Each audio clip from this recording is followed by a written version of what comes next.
Tradition of Festivus begins with the airing of grievances. I got a lot of problems with you people.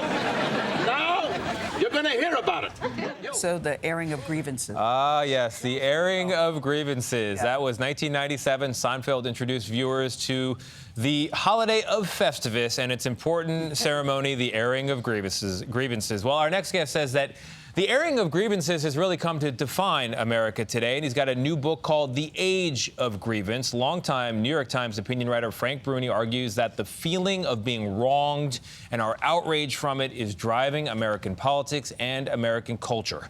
Bruni, who is also a professor at Duke University, says that is leading to division and polarization, and he joins us now first on CBS Mornings. So you've written a grievance book about our age of grievance. Is that about, do I have it summarized here? Yes. Are you claiming that I'm aggrieved? This is a book-length complaint about where, but you know, America has been aggrieved since the Declaration of Independence, right? We're founded on grievance. So what's wrong with grievance today? Listen, grievance, we're a country born of grievance, as you just said, and there are injustices that must be addressed and fought against and all that. What's happening today, and I think this will resonate to anyone who hears this, is we have people who are pressing complaints that are as much invented as they are real. We have a complete jumbling of worthy, necessary causes and pettier complaints. And when that all gets mixed together like that, the just stuff gets lost in the din and the noise. And we don't end up making progress, we just end up making more and more noise. But what I like about the book is that you give many examples of how outrageous it's become. You said we now live in a time when a dispute that could have been handled with negotiation and decorum is now blown so way out of proportion, way out of control, and that anger is now our defining emotion. What has happened to us, Frank? For some reason, we seem to confuse anger with conviction. We seem to confuse zeal with value. Right now, it is as if they who shout the loudest are the most correct. No, they who shout the loudest are just hurting your ears the most, right? And it doesn't get us anywhere. We keep on amplifying and accelerating things rather than turning the temperature down. I read so many books that tell people on the left how enraged they should be, or that tell people on the right what conspiracies there are arrayed against them, and that raise the temperature because ka-ching, ka-ching gets us absolutely nowhere. We need to lower the temperature. We need to encourage people to look at situations with nuance, with a sense of proportion, and with a sense of grace. And speaking of that nuance, you say that not all grievances are the same. You say there are some that are real and valid, and then there are some that are frivolous. Run amok, you know, are frivolous. Frivolous and run amok. How do we differentiate and not conflate the two?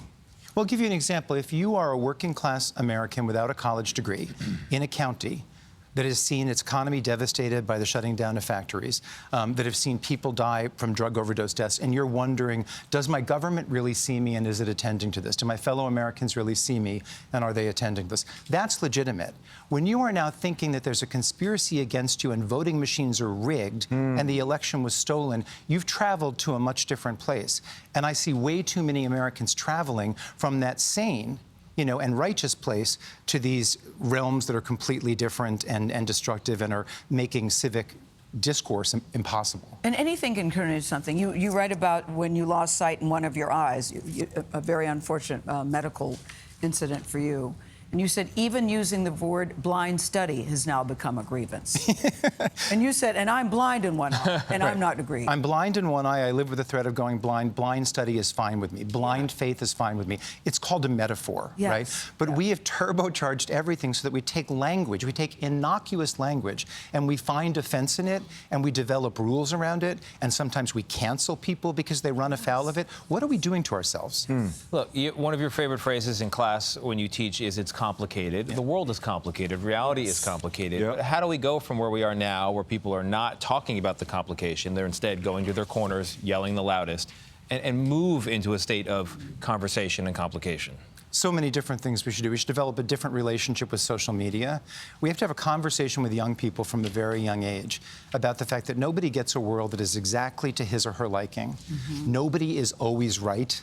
Nobody is the most victimized. We need to encourage a whole new mindset, and we need, dare I say it, to preach and teach humility. I think humility is going to be You said everybody. The media needs humility, activists need humility, politicians need humility. But I love how you end the book.